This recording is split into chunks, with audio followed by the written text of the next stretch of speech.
പപ്പയുടെ മരണം ശരിക്കും ഒരു ട്രോമയായിരുന്നു എനിക്ക്. ട്രോമയെന്ന് പറഞ്ഞു കഴിഞ്ഞാൽ 7 മാസം ഗർഭിണിയായിരുന്ന സമയത്താണ് പപ്പയുടെ മരണം എന്ന് പറഞ്ഞാൽ അമ്മയുടെ കൺമുമ്പിൽ വെച്ച് വീണ് മരിക്കുന്ന ഒരു വ്യക്തിയാണ്. എന്നോട് ഫോണിൽ സംസാരിക്കുന്നു, ഓഫീസിലിരിക്കുന്ന ഞാൻ സമയം. പിന്നെ ഈ ഹസ്ബൻഡിൻ്റെ കേസിലേക്ക് വരുമ്പോഴത്തേക്ക് അയാളുടെ ഒരു സൈലൻ്റ് ആണ് പുള്ളി. ഈ സൈലൻ്റ് ആയിട്ടിരിക്കുന്ന ഒരു ഭയങ്കര ഡേഞ്ചറാണെന്ന് എനിക്ക് എപ്പോഴും തോന്നി. പപ്പയ്ക്ക് ഒരു താല്പര്യം ഉണ്ടായിരുന്ന ആലോചന ആയിരുന്നില്ല ഇത്. വേറെ ഒന്നും അയാൾ ചിന്തിക്കണം. അയാളുടെ കുഞ്ഞിൻ്റെ അമ്മയാണ്, അയാൾ ആഗ്രഹിച്ച പോലെ ഒരു പെൺകുട്ടി ജനിച്ചു. അവളുടെ അമ്മയാണെന്നൊരു പരിഗണന പോലും തരാതെ, എങ്കിൽ ഒരിക്കൽ പോലും പറഞ്ഞിട്ടില്ല എൻ്റെ അടുക്കൽ. യുവമാർക്ക് വെള്ളവടി, പെണ്ണുപിടി, അങ്ങനെയുള്ള പരിപാടികളൊക്കെ പിന്നീട് ഇവരുടെ ചരിത്രം ചെയ്യുമ്പോൾ ഞാൻ കണ്ടെത്തി. ഊഹാപോഹങ്ങളല്ല, തെളിവ് ഫൈനൽ കിട്ടിയതുകൊണ്ടാണ് ഞാൻ പൂർണ്ണമായിട്ട് ഉപേക്ഷിച്ച് പോകുന്നത്. എന്റെ സാധനങ്ങൾ തല്ലി പൊട്ടിച്ചിട്ടുണ്ട്. രണ്ട് പ്രാവശ്യം മർദ്ദിച്ചിട്ടുണ്ട്. എന്റെ കഴുത്തിന് കുത്തിപ്പിടിച്ചിട്ട് കൊരവള്ളി പൊട്ടിക്കുന്ന പരുവത്തിൽ എന്നെ ഭിത്തിയെ ചേർത്ത് പൊക്കിയിട്ടുണ്ട്. വൺ ഡേ അവൾ എന്നോട് വന്ന് പറയണം, I'm fell in love with a girl എന്ന് പറഞ്ഞു. നീ കൊള്ളാവോ, നീ എന്ത് വൃത്തിയോടെ കാണിക്കുന്നത്, എനിക്ക് സമ്മതിക്കാൻ പറ്റില്ല. ഉപദ്രവിച്ച അയാളുടെ മുഖത്ത് നോക്കി എന്തെങ്കിലും പറയാനുണ്ടെങ്കിൽ ഇപ്പൊ ഈ ക്യാമറയുടെ മുന്നിൽ പറയാം. പപ്പയുടെ മരണം ശരിക്കും ഒരു ട്രോമയായിരുന്നു എനിക്ക്. ട്രോമയെന്ന് പറഞ്ഞു കഴിഞ്ഞാൽ 7 മാസം ഗർഭിണിയായിരുന്ന സമയത്താണ് പപ്പയുടെ മരണം എന്ന് പറഞ്ഞാൽ അമ്മയുടെ കൺമുമ്പിൽ വെച്ച് വീണ് മരിക്കുന്ന ഒരു വ്യക്തിയാണ്. എന്നോട് ഫോണിൽ സംസാരിക്കുന്നു, ഓഫീസിലിരിക്കുന്ന ഞാൻ സമയം. ഒരു മണിക്കൂറിന് ശേഷം ഞാൻ കേൾക്കുന്ന ആ ദിവസം ഫോണിൽ വിളിച്ചു. പപ്പ എന്നെ 7-ാം മാസം വീട്ടിലേക്ക് കൂട്ടിക്കൊണ്ടിരുന്ന ചടങ്ങുണ്ട് നമ്മുടെ ഹിന്ദു പ്രകാരം നോക്കിയിട്ട്. അങ്ങനെ പിന്നെ വീട്ടിൽ ആദ്യത്തെ പ്രസവമായത് നമ്മുടെ വീട്ടിലായിരിക്കും, സ്വന്തം വീട്ടിൽ, അങ്ങനെയാ പറയുന്നത്.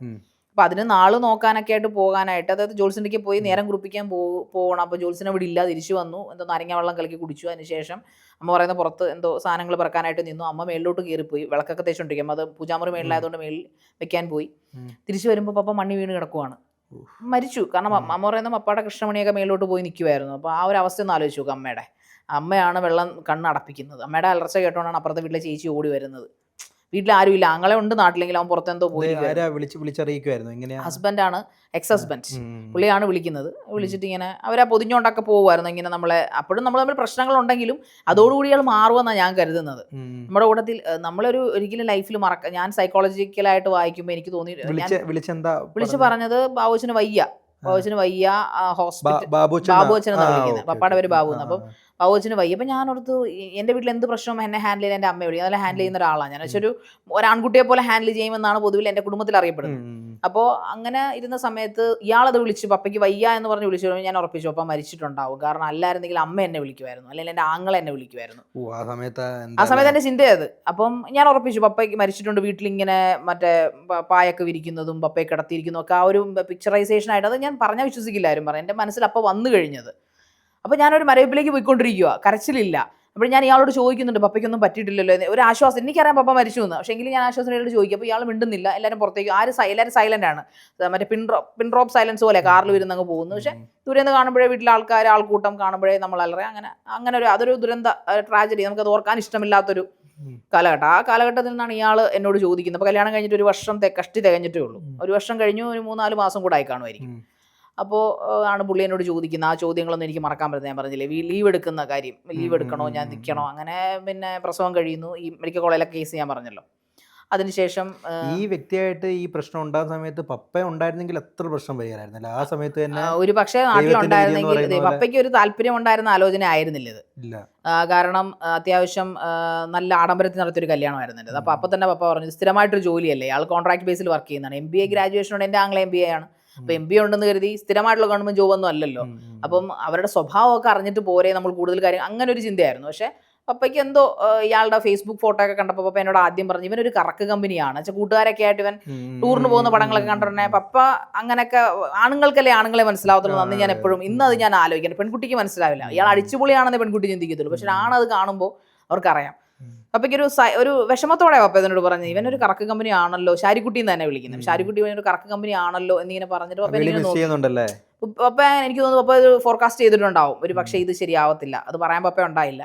എനിവേ എന്തായാലും പപ്പ പോയല്ലോ. പോയതിനു ശേഷം നമ്മൾ ആ ഒരു 2 വർഷം ട്രോമയിലും കാര്യങ്ങളൊക്കെ ആയിരുന്നു. ഇയാൾ തിരിഞ്ഞു നോക്കത്തില്ല. ഇയാളുടെ വീട്ടിലേക്ക് അയാളുടെ റീസൺ എന്താണ്, ഞാൻ അയാളെ വിളിച്ചപ്പോൾ അയാളുടെ വീട്ടിലേക്ക് ചെന്നില്ല. വീട്ടിലേക്ക് ചെല്ലാഞ്ഞതിൻ്റെ റീസൺ ഞാൻ പറഞ്ഞു കഴിഞ്ഞു. എനിക്ക് പറ്റത്തില്ല, ഞാൻ സോഫ്റ്റ് ആയിട്ട് സംസാരിക്കുന്ന ഒരു പോയിന്റിലല്ല അവിടെ നിൽക്കുന്നത്. അയാൾ എന്തുകൊണ്ട് എൻ്റെ ഭാഗത്തു നിന്ന് ചിന്തിക്കുന്നില്ല, അതൊക്കെയായിരുന്നു എൻ്റെ വിഷയങ്ങൾ. വേറെ ഒന്നും അയാൾ ചിന്തിക്കണം. അയാളുടെ കുഞ്ഞിൻ്റെ അമ്മയാണ്, അയാൾ ആഗ്രഹിച്ച പോലെ ഒരു പെൺകുട്ടി ജനിച്ചു. അവളുടെ അമ്മയാണെന്നൊരു പരിഗണന പോലും തരാതെ, എങ്കിൽ ഒരിക്കൽ പോലും പറഞ്ഞിട്ടില്ല എൻ്റെ അടുക്ക് നീ നിന്റെ ഇഷ്ടം പോലെ ഇവിടെ നിന്നോ, ഇടയ്ക്ക് വീട്ടിലേക്ക് വന്നാൽ മതി, അല്ലെങ്കിൽ ഞാൻ വന്ന് കൂട്ടിക്കൊണ്ട് പോയിക്കോളാം, നിന്റെ അമ്മയൊക്കെ ഒന്ന് ശരിയായതിന് ശേഷം നമുക്ക് ഒരുമിച്ച് താമസിക്കാം എന്നൊരിക്കലും അയാളുടെ വീട്ടുകാരെ പറഞ്ഞിട്ടില്ല. അവർക്ക് എന്നെ കൊണ്ടുപോകണം, എങ്കിൽ ആ കുഞ്ഞിനെ കാണാൻ വരുമോ, അതില്ല, കുഞ്ഞിനെ എന്തെങ്കിലും ചെയ്യുമോ, അതില്ല. അവർക്ക് പൈസ മുടക്കുന്ന പരിപാടിയില്ല, എല്ലാം അങ്ങോട്ട് വേണമെന്ന് ചിന്തിക്കുന്ന ആൾക്കാരാണ്. എന്നാൽ അധികം സംസാരിക്കരുത്. നമ്മൾ ഒരു റിലേഷൻഷിപ്പ് സ്റ്റാർട്ട് ചെയ്യുമ്പോഴും അത് നടത്തിക്കൊണ്ട് പോകുമ്പോൾ നമ്മൾ ആവശ്യത്തിന് സംസാരിക്കണം. അത് ദേഷ്യം ആയിക്കോട്ടെ, പിണക്കമായിക്കോട്ടെ, വഴക്കായിക്കോട്ടെ, തെറി ആയിക്കോട്ടെ, പക്ഷെ പരസ്പരം സംസാരിക്കണം. സൈലൻ്റ് ആയിപ്പോയി കഴിഞ്ഞാൽ അവിടെ തീർന്നു. അവിടെ പിന്നെ ജീവനിൽ, ആ റിലേഷൻഷിപ്പിന് ജീവനില്ലെന്ന് അതിൻ്റെ അർത്ഥമെന്ന് ഞാൻ ചിന്തിക്കുന്നു. അത് മക്കളോടായാലും നമ്മൾ സംസാരിക്കണമെന്നായിരിക്കും. അത് ദേഷ്യത്തിലും ആയിക്കോട്ടെ, സോഫ്റ്റ് ആയിക്കോട്ടെ, ബട്ട് വി ഷുഡ് കമ്മ്യൂണിക്കേറ്റ് എന്നാണ് എൻ്റെ ജീവിതം എന്നെ പഠിപ്പിച്ചത്. പക്ഷേ പിന്നീട് ഈ വിഷയങ്ങൾ ഇങ്ങനെ ഇവർ ഈ പാർട്ടിക്കാരെ വിളിച്ച് ഭീഷണിപ്പെടുത്തിയല്ലോ. അമ്മയും, എൻ്റെ അമ്മയാണ്, അമ്മ എന്ത് പാവം, വിധവയായ ഒരു സ്ത്രീ, അവരെന്തിനാണ് എന്നെ തെരഞ്ഞെടുത്തുന്നത്, എനിക്ക് പിന്നെ അവരെന്നെ ഇറക്കി വിടണമായിരുന്നു. അവരെനിക്ക് സംരക്ഷണം തന്നു. അവരുടെ മകളാണ്, രാജകുമാരിയെ പോലെ വളർത്തിയ ഒരു പെങ്കൊച്ചാണ് അവരുടെ കൊച്ചുമോളെ. അവർ ഈ പ്രായത്തിലും ഞങ്ങളുടെ കാര്യങ്ങളാണ് നോക്കുന്നത്. അപ്പോൾ അവരും ട്രോമയില്ല, അവർക്ക് റെസ്റ്റ് എടുക്കാം. പക്ഷെ പകരം അവർ ഇതിലേക്ക് ഇറങ്ങി. കുഞ്ഞിനെ നോക്കാൻ ആരാ ഉള്ളത്, പിന്നെ അമ്മ തന്നെ. ഞാനപ്പോൾ ഒരു ചോദ്യം ചോദിക്കട്ടെ. അതായത് നിലവിൽ, അതായത് ഭർത്താവിൻ്റെ അമ്മയെ ഒരു മോശം സ്ത്രീ എന്നുള്ള രീതിയിലാണല്ലോ ഇപ്പൊ പറഞ്ഞത്. സ്വന്തം അമ്മയുടെ പരിഗണന ഭർത്താവിന്റെ അമ്മയ്ക്ക് കൊടുക്കാത്തത് കൊണ്ടാണോ, അതോ അങ്ങനെയായിരുന്നു? അല്ല, അവര് ഞാൻ ഇങ്ങനെ എൻ്റെ കൂടുതലും അവർക്ക് അതൊന്നും പറ്റത്തില്ല. അവർക്ക് മക്കൾക്ക് വേണ്ടി എന്ത് പട്ടിപ്പണി അവർ ചെയ്യും. അവരെ ഞാൻ കയറി വരുന്ന ഇപ്പം നമ്മളെ ഒരു വീട്ടിലേക്ക് കയറി ചെല്ലുമ്പോൾ സ്വാഭാവികമായിട്ടും ആ അമ്മ മകളെ പോലെ കാണണമെന്നും ആ കയറി വരുന്ന മകൾ അമ്മയെ പോലെ കാണണമെന്നുള്ളതാണല്ലോ ആഗ്രഹവും കോൺസെപ്റ്റും എല്ലാം. ഏറ്റവും നല്ല കോൺസെപ്റ്റ് അതാണ്. അതങ്ങനെ ഉണ്ടായില്ലേ ലൈഫിൽ? അങ്ങനെ അല്ല. അവര് ഭക്ഷണം വെച്ച് തരുമായിരുന്നു ആദ്യകാലത്തിലൊക്കെ. എനിക്ക് തോന്നുന്നു അവർക്ക് എൻ്റെ വീട്ടിലെ പൈസകൾ ആഗ്രഹിച്ചിട്ടായിരുന്നു എന്നാണ് ഞാൻ ചിന്തിച്ചിരുന്നത്. പിന്നീട് അവർ പലവട്ടം ഞാൻ വീട്ടിലേക്ക് പോകുന്നു എന്ന് അവർക്ക് അത്ര ഇഷ്ടമല്ല. പക്ഷെ ഞാൻ എതിർക്കും. ഞാൻ പോകും, എനിക്ക് സ്വന്തമായിട്ട് സ്കൂട്ടറുണ്ട്, ഞാൻ ഓടിച്ച്. വീട്ടിൽ അമ്മ ഒറ്റയ്ക്കേ ഉള്ളൂ. എൻ്റെ കല്യാണം കഴിഞ്ഞ സമയത്ത് ആങ്ങള് ഗൾഫിലാണ്, അമ്മ ഒറ്റയ്ക്കാണ് വീട്ടിൽ താമസിക്കുന്നത്. അപ്പോൾ സ്വാഭാവികമായിട്ട് ഞാൻ വീട്ടിലേക്ക് പോകേണ്ട ശരി. അപ്പോൾ സ്വാഭാവികമായിട്ട് പറയും, അമ്മ ഒറ്റയ്ക്കല്ലേ ഉള്ളൂ, നിങ്ങൾ ഭാര്യയും ഭർത്താവും കൂടെ രണ്ടുപേരും കൂടെ വീട്ടിലോട്ട് പോകും, വീക്കെൻഡ് പോകും. ബാക്കി അത്രയും ദിവസം ഞാൻ ആ വീട്ടിലാണ്. ദൂരെ അല്ല ജോലി ചെയ്യുന്നത്, വീട്ടിൽ നിന്ന് 2 കിലോമീറ്റർ അപ്പുറം. അതായത് ഈ കെട്ടിച്ച് വീട്ടിൽ നിന്ന് 2 കിലോമീറ്റർ അപ്പുറമേ ഉള്ളൂ ഞാൻ വർക്ക് ചെയ്യുന്ന സ്ഥാപനം. അപ്പോൾ എല്ലാ ദിവസവും പോയി വരാവുന്ന ദൂരം. 9 മണിക്ക് പോയാൽ 5 മണിക്ക് ഞാൻ വീട്ടിൽ വരെ ഇറങ്ങും, കീറലും പരിപാടിയൊന്നുമില്ല. അപ്പോൾ അവരിത് പറയത്തില്ല. ഞാനൊരു വീക്കെൻഡ് ഒരു ദിവസം അങ്ങോട്ട് പോകുന്ന കണ്ട ഉടനെ അവർ മുഖം മാറും. അവർ പറയും, എന്തിനാണ് അങ്ങനെ ഒരു ചിന്താഗതി അവർക്ക്, നമ്മൾ ഫുൾ അവിടെ നിൽക്കണം, അങ്ങനെ ഒരു ചിന്താഗതി. നിൽക്കണം എന്ന് പറഞ്ഞാൽ നമ്മൾ വാക്കുതർക്കങ്ങളൊക്കെ ആദ്യത്തെ ഒരു 6 മാസം നമ്മൾ ഇങ്ങനെ എന്താ പറയുക, ഞാൻ വേറൊരാളായി, പഴയ ശാരിക മരിച്ചുകൊണ്ട് പുതിയൊരാളായി മാറുമായിരുന്നു കല്യാണം കഴിഞ്ഞ ഉടനെ. എന്ന് വെച്ച് കഴിഞ്ഞാൽ ഒരു അന്താളിപ്പാണ്. നമുക്കൊന്നും ഇവരോട് അന്നൊന്നും ഞാൻ എതിർത്ത് സംസാരിച്ചിട്ടില്ല കേട്ടോ, മോശമായിട്ടൊന്നും സംസാരിച്ചില്ല. കാരണം എനിക്ക് മോശമല്ലേ അങ്ങനെ സംസാരിക്കുന്നത്, അവരെന്ത് വിചാരിക്കും. അതുകൊണ്ട് ഞാനിങ്ങനെ സംസാരിച്ചുകൊണ്ടിരിക്കുന്ന ആളായതുകൊണ്ട് നമുക്ക് വീർപ്പ് മുട്ടല്ല. നമ്മൾ വല്ലാതെ ടോക്സിക്കായി മാറുക, ടോക്സിസിറ്റി നമ്മളിലേക്ക് വരിക. സൈലൻസിന്റെ ഫാമിലി ഫുൾ ഒരു സൈലൻസ് ആയിരുന്നു. എന്നാൽ ഇവർ മറ്റുള്ളവരോടൊക്കെ ഭയങ്കരമായിട്ട് സംസാരിക്കും. ഈ പറയുന്ന എൻ്റെ ഹസ്ബൻഡ് എന്ന് പറഞ്ഞവൻ അവൻ്റെ ഓഫീസിലുള്ള പെണ്ണുങ്ങളുടെ ഇടയിലാണെന്നാണ് പൊതുവെ അഭിപ്രായം അവനെ കുറിച്ച്. പെണ്ണുങ്ങളോടൊക്കെ സംസാരിക്കും, പ്രായമുള്ള സ്ത്രീകളെ പോലും വിടത്തില്ല. അതുപോലെ ഇരുന്ന് സംസാരിക്കും പുള്ളി. ഏതൊരു ചടങ്ങിൽ ചെന്നാലും. ഞാൻ ചോദിക്കുന്നത് എന്തെങ്കിലും തെളിവുകളോ എന്തെങ്കിലും ഊഹാപോഹങ്ങളല്ല, തെളിവ് ഫൈനൽ കിട്ടിയതുകൊണ്ടാണ് ഞാൻ പൂർണ്ണമായിട്ട് ഉപേക്ഷിച്ച് പോകുന്നത്. കണ്ടല്ല, കിട്ടി. അയാൾ സമ്മതിച്ചു, തെളിവോടുകൂടി അയാൾ സമ്മതിച്ചു അയാൾക്ക് ഇങ്ങനെ ഒരു വേറെ അഫയർ ഉണ്ടായിരുന്നു. അത് ലാസ്റ്റ് മൊമെന്റിൽ ഒരു 10ാമത്തെ വർഷത്തിലാണ് ഞാനത്. വേറെ വിവാഹം കഴിച്ചോ? വിവാഹമൊന്നും കഴിച്ചിട്ടില്ല. അല്ല, അവർ മാരീഡ് ആണ്. അവർക്ക് 2 മക്കളുണ്ട്, 2 പെൺകുഞ്ഞുങ്ങളുണ്ട്. ഏത് ഇപ്പൊ നിലവിൽ ഈ പറയുന്ന റിലേഷൻഷിപ്പ് ഞാൻ പിടിച്ചില്ലേ, ആ സ്ത്രീക്ക് ഓഫീസിൽ ഉണ്ട്. അവരുടെ ഭർത്താവിനെ പോയി ഞാൻ കണ്ടു, കാര്യങ്ങളെല്ലാം പറഞ്ഞു, വൃത്തിയായിട്ട് അങ്ങ് പറഞ്ഞു കൊടുത്തേച്ചു. അങ്ങനെ എന്റെ ലൈഫിൽ കയറി കളിച്ച് സുഖമാകണ്ടല്ലോ, അങ്ങനെ ഞാൻ വിടുന്ന ഒരാളല്ല. ഞാൻ തെറ്റ് ചെയ്തിട്ടില്ല. ഇനി എന്റെ പാസ്റ്റ് ഡിഗപ്പ് ചെയ്ത് പോയി ഇവള് പറഞ്ഞു, ഇപ്പൊ നാട്ടുകാരെങ്കിലും എന്റെ വീഡിയോ കണ്ടിട്ട് ഇവളത്ര ചന്ദ്രവതി ഒന്നും അല്ല, ഒന്നെങ്കിൽ ഇവളെ പാസ്റ്റ് ഡിഗപ്പ് ചെയ്യുന്നതൊക്കെ പോയി തപ്പിക്കോളൂ. ഞാൻ അന്തസ്സായിട്ട് നിൽക്കും. ഒരാളുടെ മുമ്പിലും തലകുനിഞ്ഞ് നിൽക്കാൻ പറ്റുന്ന ഒരു പ്രവൃത്തിയും ഈ നിമിഷം വരെയും ഞാൻ ചെയ്തിട്ടില്ല, ഇനി ചെയ്യാനായിട്ട് ഉദ്ദേശിക്കുന്നില്ല. അന്തസ്സായിട്ട് എനിക്ക് തലയുയർത്തി തന്നെ പറയാം. അതുകൊണ്ടാണ് പ്രേമമില്ലെന്ന് ചോദിച്ചാൽ പ്രേമമില്ല എന്നതായിട്ട് പറയുന്നത്. കാരണം പ്രണയം ഉണ്ടായിരുന്നില്ല എനിക്ക്. അല്ലെങ്കിൽ എൻ്റെ പ്രണയം അഥവാ ഉണ്ടായപ്പോലും എൻ്റെ ഹൃദയത്തിൽ ഞാൻ കുഴിച്ചു മൂടിയിട്ടേ ഉള്ളൂ. കാരണം അത് എൻ്റെ ഫാമിലിയുടെ സ്റ്റാറ്റസ് ഓർത്ത് അതൊരു തെറ്റാണെന്ന് ഞാൻ പറയും. ഇപ്പോൾ അന്ന് ഞാൻ അങ്ങനെയാണ് ചിന്തിച്ചിരുന്നത്. ഓർത്തഡോക്സ് ഫാമിലി ആയതുകൊണ്ട് തന്നെ അവരുടെ തല കുനിയാൻ പാടില്ല. എൻ്റെ അച്ഛനും അമ്മയും അതുപോലെ സൗകര്യങ്ങളൊന്നും വളർത്തിയതാണ്. അപ്പോൾ അച്ഛൻ്റെ ജീവിതം ത്യാഗം ചെയ്തുകൊണ്ട് മണലാരണത്തിൽ പോയി കിടന്ന് കഷ്ടപ്പെടുന്നു പപ്പ. അമ്മയുടെ ജീവൻ ത്യാഗം ചെയ്ത് ഞങ്ങൾക്ക് വേണ്ടി അടുക്കളപ്പണിയും അതുപോലുള്ള മറ്റു കാര്യങ്ങളെല്ലാം ചെയ്ത് അമ്മയുടെ വീട്ടിൽ ഒതുങ്ങുന്നു. അപ്പോൾ സ്വാഭാവികമായിട്ടും എൻ്റെ ഇഷ്ടത്തിന് ഞാൻ പോയി അവരെ വേദനിപ്പിക്കരുതെന്ന് ഒരു കോൺസെപ്റ്റ്, അത് എൻ്റെ മാത്രം കോൺസെപ്റ്റാണ്. അതൊരു ശരിയായ കോൺസെപ്റ്റാണെന്ന് ഞാൻ പറയുന്നില്ല. പക്ഷെ അത് എൻ്റെ ഒരു മകളെന്ന നിലയിലും അന്നത്തെ കാലത്ത് എൻ്റെ ഒരു കോൺസെപ്റ്റ് ആയിരുന്നത്. അത് തെറ്റാണെന്ന് ഞാൻ ഇന്ന് എൻ്റെ മോളോട് പറഞ്ഞു കൊടുക്കും. നിനക്ക് ഇഷ്ടമുള്ളവരെ പ്രണയിക്കാം, അതാണോ പെണ്ണോ അത് നിന്റെ ചോയ്സ് ആണ്. പക്ഷെ അതൊക്കെ ആസ്വദിച്ച് വേണം ജീവിതം മുന്നോട്ട് പോകാൻ. ഇല്ലെങ്കിൽ ഇങ്ങനെ പണി കിട്ടും നമുക്ക് ജീവിതത്തിൽ. അപ്പോൾ ഇങ്ങനെ ഇയാള് പിന്നെ ടോക്സിക് ആകാൻ തുടങ്ങി. ആണോ പെണ്ണോ എന്ന് പറയാൻ ഉദ്ദേശിച്ചത് LGBTQ എനിക്ക് അവരെ ഇഷ്ടമാണ്. LGBTQ ഞാൻ അക്സെപ്റ്റ് ചെയ്യാറുണ്ട്. Yes of course. കാരണം അവർ മനുഷ്യരാണ്. നമ്മൾ എന്തിനാണ് അവരെ നിർത്തി? ഞാൻ എപ്പോഴും അവരോട് അനുകൂലിച്ച് സംസാരിക്കുന്ന വ്യക്തിയാട്ടോ. എനിക്ക് ഉറപ്പാണ്. എനിക്ക് അങ്ങനെ സുഹൃത്തുക്കൾ മീൻസ് ഞാൻ അവരൊക്കെ ഇന്റർവ്യൂ ചെയ്തിട്ടുണ്ട്. ഇപ്പോൾ ഹെയ്തി സാദിയുടെയും രഞ്ജുമാരെയൊക്കെ ഇന്റർവ്യൂ ചെയ്തിട്ടുണ്ട്. എനിക്ക് രഞ്ജുമനെയൊക്കെ നമ്മൾ ഇന്റർവ്യൂ ചെയ്തപ്പോഴും എനിക്ക് അവരോട് ഭയങ്കര റെസ്പെക്റ്റും ആരാധനയുമാണ്. കാരണം അവരുടെ ഫൈറ്റേഴ്സിനെയാണ് ഞാൻ ഇഷ്ടപ്പെടുന്നത്. സമൂഹത്തിൽ നിന്ന് മാറ്റാൻ വേണ്ടി പല ചവിട്ട് കിട്ടിയിട്ടും അതിലൊക്കെ ഫൈറ്റ് ബാക്കിംഗ് ആണ് തയ്യാർ. ഇനി അവരുടെ അടുത്ത ജനറേഷൻ എന്ന് പറയുന്നത് ഒരുപക്ഷെ സമൂഹത്തിന് ഉന്നതനിലങ്ങളിൽ കയറും. അതിലൊരു സംശയമില്ല. നല്ല മാറ്റം വരും. അപ്പൊ അതുകൊണ്ട് ഒരു പെൺകുട്ടിക്ക് പെൺകുട്ടിയോട് ഇഷ്ടം തോന്നുന്നതിനോട് ഒരു ആൺകുട്ടിക്ക് ആൺകുട്ടിയോട് ഇഷ്ടം തോന്നുന്നതിനോ ഞാൻ 100% സപ്പോർട്ട് ചെയ്യും. കാരണം അവരുടെ ഫീലിങ്സ് ആണ്. എടാ ഞാൻ പറയട്ടെ, ഞാൻ ഇപ്പോൾ കാണുന്ന ഏറ്റവും നല്ല ഒരു ലവ് സിംബൽ എന്ന് പറഞ്ഞാൽ ആദില നൂറ, നമ്മുടെ ലെസ്ബിയൻ കപ്പിൾസ് ആണ്. അവർ ഇത്രയും വർഷമായിട്ട് ആരുടെയും സപ്പോർട്ട് ഇല്ലാതെ, സ്ത്രീധനമില്ല, മതമില്ല, ജാതിയില്ല, ജെൻഡർ ഇല്ലാതെ സ്നേഹം എന്നൊരൊറ്റ കാര്യത്തിൽ മുന്നോട്ട് പോകുന്ന രണ്ട് വ്യക്തിത്വങ്ങളാണ്. ഒരു പക്ഷേ ഏറ്റവും നല്ല മാതൃകയായിട്ടുള്ള റൊമാൻസ് ഏതാന്ന് ഇന്ന് ചോദിച്ചാൽ ഞാൻ അവരെ ചൂണ്ടിക്കാണിക്കും. എൻ്റെ ഹൃദയത്തിലുള്ള ഇപ്പോൾ ചതിയില്ലാത്ത, ഇന്ന് ഏത് റൊമാൻസിനാണ് ചതിയും വഞ്ചനയില്ലാത്ത? അല്ല, എല്ലാ പെൺകുട്ടികളും പറയുന്നത് എന്താ? പ്രണയവഞ്ചനയിൽ പെട്ടു, പ്രണയം കാണിച്ചു, വിവാഹ വാഗ്ദാനം നടത്തി പീഡിപ്പിച്ചു. രണ്ടു കൂട്ടരുടെയും ഭാഗത്ത് തെറ്റുണ്ട്. പെൺകുട്ടികൾ മോശക്കാരൊന്നുമല്ല. ബട്ട് ഈ ഒരു കാര്യത്തിൽ ഏറ്റവും നല്ല മാതൃകയായ സ്നേഹമാണ് ഞാൻ പറഞ്ഞത്. ഞാൻ അവിടുത്തെ ജെൻഡർ അല്ല പറയുന്നത്. ആരാ? അതിലൊന്നും ഞാൻ അതിൽ അഭിപ്രായം, എനിക്ക് അവരെ കുറിച്ച് അത്ര ഡീറ്റെയിൽസ് അറിയാൻ ശ്രദ്ധിക്കാറില്ല. പക്ഷേ അത് മറ്റേ ഇതല്ലേ, പ്രായം കൂടി, അതാണോ ഉദ്ദേശിച്ചത്? ജാസി ആഷി ഇല്ലേ, നമ്മുടെ ഗേ കപ്പിൾസ് രണ്ടുപേര്. ഇപ്പൊ വേണമെങ്കിൽ ഏകദേശം ഹോർമോണൊക്കെ കുത്തി ജാസി സ്ത്രീ ഭാവത്തിലേക്ക് മാറിക്കൊണ്ടിരിക്കുകയാണ്. മൈൽസ്റ്റോണിൽ ഞങ്ങളുടെ മൈൻഡ്സ്കേപ്പിലൊക്കെ വന്നിട്ടുണ്ടല്ലോ ഇന്റർവ്യൂ. ജാസി ആഷിനെ അറിയില്ല? ജാസി ആഷി മറ്റേ പൊന്നുസഖി എന്തിനാ മനസ്സിലായി, ആളെ മനസ്സിലായി. അല്ല, ഞാൻ അവരുടെ പ്രണയത്തെ കുറിച്ച് ഞാൻ അങ്ങനെ ശ്രദ്ധിച്ചിട്ടില്ല. കോൺട്രവേഴ്സി ഞാൻ കൂടുതലും ഞാൻ ഇവരെ സിജോയുടെ വിവാഹത്തിനൊക്കെ ഞാൻ കണ്ടിട്ടുണ്ട്. ആദില നൂറ. അതിന് മുമ്പേ ഞാൻ ഇവരുടെ സ്റ്റോറികൾ പഠിച്ചിട്ടുള്ള ആളാണ് ഈ ആദില നൂറയുടെ. അതുകൊണ്ട് അവരുടെ റൊമാൻസ് ഇന്നും എനിക്ക് തോന്നുന്നു കഴിഞ്ഞ ദിവസം ഒരു ആനിവേഴ്സറി എങ്ങാണ്ട് ആഘോഷിക്കുന്നു, 4ാമത്തെ 5ാമത്തെ എങ്ങാണ്ട് ആനിവേഴ്സറി ആഘോഷിക്കുന്നുണ്ടായിരുന്നു. സോ അതുകൊണ്ട് എനിക്ക് അവരുടെ റെസ്പെക്ട് ഉണ്ട്. സ്നേഹം എന്ന ഒറ്റ ഭാഷയിൽ അത് നിലനിർത്താൻ മനുഷ്യന് പറ്റുമെന്നതിന്റെ എക്സാമ്പിൾ ആണ് അവര്. അവർക്ക് ജെൻഡർ ഇല്ല, പണമില്ല, മതമില്ല, പാരന്റ്സ് ഇല്ല, സപ്പോർട്ടില്ല, ഒന്നിട്ടും അവർ പ്രണയിക്കുന്നില്ലേ, സ്നേഹിക്കുന്നില്ലേ? അത് ഒരുപാട് കാര്യങ്ങളൊക്കെ ഇപ്പോൾ ഉള്ളത് ഏറ്റവും ഉദാത്തമായ പ്രണയം എന്നൊക്കെ പറയുന്നത്. അതായത് ഈ കുറച്ച് സോഫാർ ഇന്ന് ആരാണ് ഉദാത്തമായി പ്രണയിക്കുന്നത്? ഇന്നുള്ള കപ്പിൾ, എല്ലാ കപ്പിളും മാതൃക കപ്പിളായി അടിച്ചു പിരിയുന്ന കപ്പിൾ നമ്മൾ കൂടുതൽ കണ്ടിരിക്കുന്നത് നമ്മൾ ശ്രദ്ധിച്ചിട്ടുണ്ട്. അത് നമ്മൾ അവിടെ മാത്രം നോക്കുന്നുണ്ടല്ലേ. അടിച്ചു പിരിയുന്നതിനേക്കാൾ കൂടുതൽ ഇപ്പൊ എന്റെ അച്ഛനും അമ്മയാണേലും ശാരികയുടെ അച്ഛനും അമ്മയാണേലും 10-30 വർഷം ഒരുമിച്ച് ജീവിച്ചവരല്ലേ. അവർക്കൊന്നും ഇടയിൽ പ്രശ്നങ്ങളില്ലായിരുന്നല്ലോ. അല്ല, ഞാനൊരു തർക്കിക്കാനായിട്ട് പറഞ്ഞാൽ ഞാൻ എൻ്റെ ഒരു കോൺസെപ്റ്റ് ആണ് പറഞ്ഞത്. എൻ്റെ കാര്യങ്ങൾ പറഞ്ഞ കൂട്ടത്തിൽ എനിക്കിപ്പോൾ സോഫാർ ഈ മറ്റേ മകൾ ആരെ വേണമെങ്കിലും പ്രണയിച്ചാൽ വിഷയമില്ല എന്ന് പറഞ്ഞതുകൊണ്ട് ഞാൻ പറഞ്ഞതാണ്. സപ്പോസ് വൺ ഡേ അവൾ എന്നോട് വന്ന് പറയണം I'm fell in love with a girl എന്ന് പറഞ്ഞാൽ പൊട്ടിത്തെറിക്കുന്ന ഒരു അമ്മ ആവത്തില്ല ഞാൻ. താങ്കൾ പറഞ്ഞാലും പൊട്ടിത്തെറിക്കുന്ന ഒരു സ്വഭാവക്കാരിയാണെങ്കിൽ പോലും നീ കൊള്ളാവോ, നീ എന്ത് വൃത്തിയോടെ കാണിക്കുന്നു, എനിക്ക് സമ്മതിക്കാൻ പറ്റില്ല എന്ന് പറയുന്ന ഒരു അമ്മ ആയിരിക്കില്ല ഞാൻ. Definitely I will embrace Har. അവൾക്ക് അത് പറ്റത്തില്ല, ജെന്യൂൻ ആയിട്ടാണ് അവൾ അങ്ങനെയാണെങ്കിൽ അവൾ ഡെഫിനറ്റ്ലി 2 കൈ കൊണ്ട് നിന്നിട്ട് ഹഗ് ചെയ്യും. അതല്ല അവൾക്ക് നോർമൽ സ്ട്രേറ്റ് ആണെങ്കിൽ നോ ഇഷ്യൂസ്. ഇനി അവൾ ബൈ ആണെന്ന് അതൊക്കെ അവൾ 18 വയസ്സിലെ അവളുടെ വികാരങ്ങൾ, അവളിപ്പോൾ 9 വയസ്സല്ലേ ആയിട്ടുള്ളൂ. ഞാൻ പറയുമായിരുന്നു, എൻ്റെ ഒരു കോൺസെപ്റ്റ് ആണത്.